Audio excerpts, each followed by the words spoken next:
queria trazer para vocês? Uma outra forma de pensar sobre as curas emocionais. Para isso, eu vou trazer o meu exemplo de vida para contextualizar a história, né? Senão fica até meio difícil de entender os motivos pelos quais eu estou trazendo a informação desse jeito.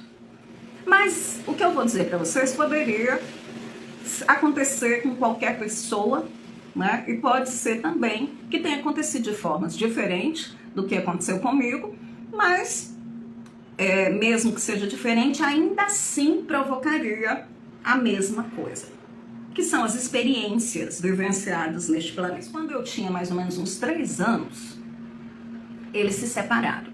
E então começou a minha jornada desafiadora, né?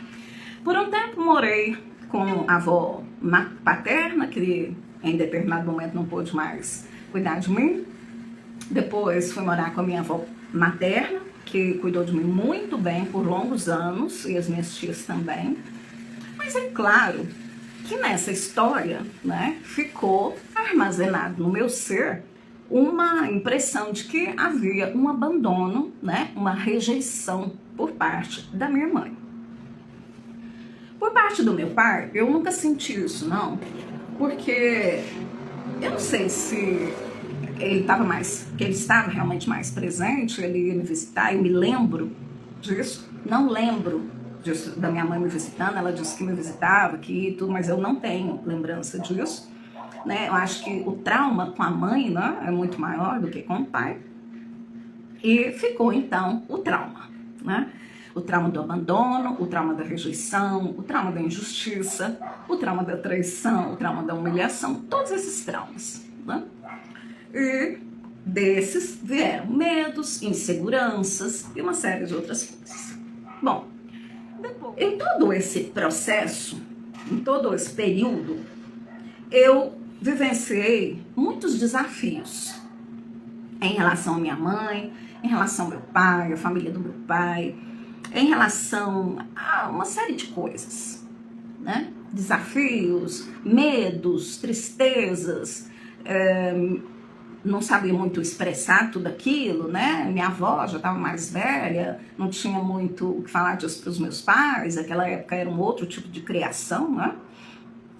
Bom, mas assim, de fato, digo para vocês, nunca me faltou amor, né? Minha avó, uma pessoa boníssima, né? De generosidade incrível, minhas tias também, então assim, não faltou amor. Contudo, o fato da gente não ter a mãe ali presente gera uma série de questões interiores, E isso não é só para mim, né? Isso é para qualquer pessoa. Qualquer pessoa que passa por desafios na sua infância, da ausência da mãe, da ausência do pai, ou da presença desses, mas com desafios de relacionamento, com não estarem presentes emocionalmente. Tudo isso vai criando nos nossos corpos, o emocional, o mental inferior, informações, tá? No corpo emocional vai acarretando o quê? Traumas. Então, digamos assim, para uma criança, uma mãe não ir nas reuniões no Dia das Mães é um trauma, né? Pode ter os motivos, pode ir uma substituta, a tia, a avó, como era o meu caso, mas ainda assim é um trauma, porque lá tem várias mães, né? E a gente não pode falar disso, a gente muitas vezes quando criança nem sabe disso. Isso faz parte da vida. Não é que eu não estou citando essas coisas como um problema, assim, onde tem que se achar um culpado, ou uma crítica, ou um julgamento. Não. Isso faz parte da vida. Às vezes, por exemplo, assim, eu me lembro de ir teve uma época, eu tinha mais ou menos uns 9, 10 anos, o meu pai morou numa cidade que se chama Cuiabá. Acho que a maioria de vocês conhece, né? Assim, já ouviu falar. E Meu pai sempre morou sozinho, né? Depois que ele se separou da minha mãe, ele foi casar, eu já tinha 12 anos de idade, eles se separaram, eu tinha 3. Demorou, né? E aí, quando eu ia para Cuiabá ficar com meu pai, era muito bom. Meu pai cuidava muito bem de mim, tá? Mas ele acreditava que seria bom para mim ficar com umas crianças que eram filhos dos amigos dele, né? Então, o que ele fazia? Ele tinha que trabalhar também, né? E aí, os amigos lá eram casados, tinham filhos mais ou menos da minha idade. Então, ele ia, apresentava as crianças, brincava, ficava lá um pouco, né? Aquela coisa toda. E aí, depois, então, aquelas pessoas, normalmente a mãe estava em casa, ou tinha sempre uma pessoa que trabalhava na casa, cuidava, né? Era férias. Então, meu pai ia trabalhar e eu ficava na casa de vez em quando, não era sempre, mas ficava na casa ali de um amigo ou outro. Para ele, na mente do meu pai, estava tudo certo, né? Eu acho que na mente da maioria dos pais, até na minha própria, se isso acontecesse, tivesse acontecido, estaria tudo bem, na verdade. Mas eu me lembro que na minha cabeça não estava tudo bem, não. Eu mal conhecia aquelas crianças, eu não tinha amizade com elas. Eu estava em outra cidade, não era a cidade onde eu morava, né? Eu tinha medo do meu pai não voltar, né? Eu tinha medo do meu pai me deixar lá, né? Bom, isso causa trauma. Causa trauma. O que é trauma, gente? É uma ruptura no corpo emocional onde desencadeia uma marca, digamos assim, de uma informação onde essa informação tem baixa densidade.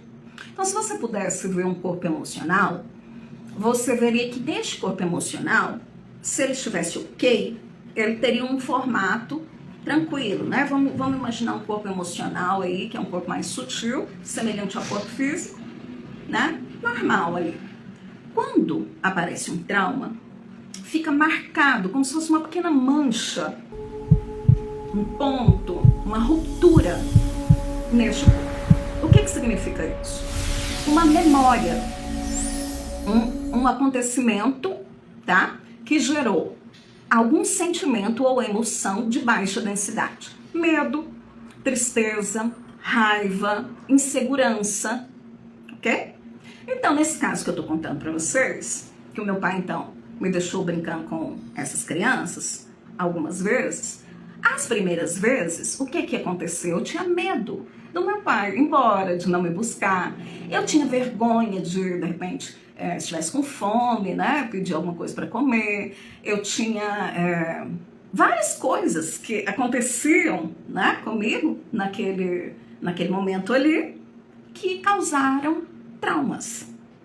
Nada absurdo, nada que você possa dizer assim, nossa, porque as pessoas tendem a achar que trauma é algo muito grave, é um acontecimento muito grave. Não, não é.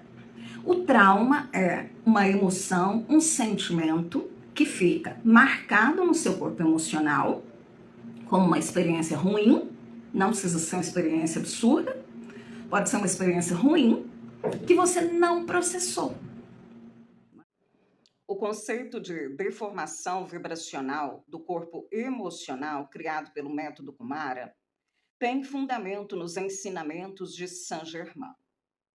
E ele diz que, quando o ser encarnado experiencia uma situação na qual gera emoções de baixa frequência e vibração, como medo, culpa, raiva, ressentimento, mágoa, tristeza, insegurança e outras, elas ficam armazenadas no corpo sutil conhecido como corpo emocional e não desaparecem simplesmente porque você esqueceu.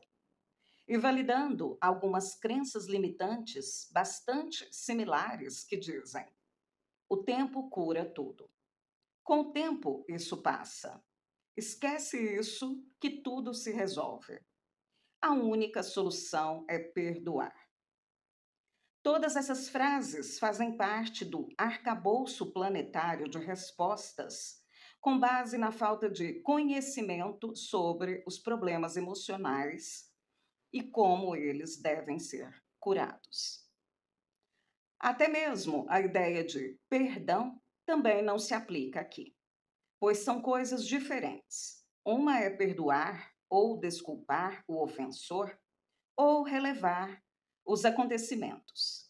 Outra coisa é curar o corpo emocional. As experiências emocionais desafiadoras acumulam-se no corpo emocional, produzindo zonas de desequilíbrio vibracional. Essas concentrações alteram a organização energética desse corpo, reduzindo sua coerência, criando distorções em sua estrutura e comprometendo o fluxo natural da energia saudável, gerando pontos de deformação e ruptura no corpo emocional. Com o tempo, essas deformações e rupturas vibracionais podem funcionar como pontos de ressonância para ancoramento de novas emoções desqualificadas, alojando no inconsciente e sendo utilizadas para manter um padrão de pensamento, sentimento e ações na vida que tendem a atrair mais do mesmo. Ou seja, novas situações que vão gerar as mesmas emoções, formando o conhecido ciclo repetitivo ou karma emocional. Essa situação influencia negativamente o equilíbrio físico, mental, energético, financeiro e espiritual do indivíduo, gerando fragmentação do corpo emocional, ruptura com a consciência superior e desarmonia com a fonte.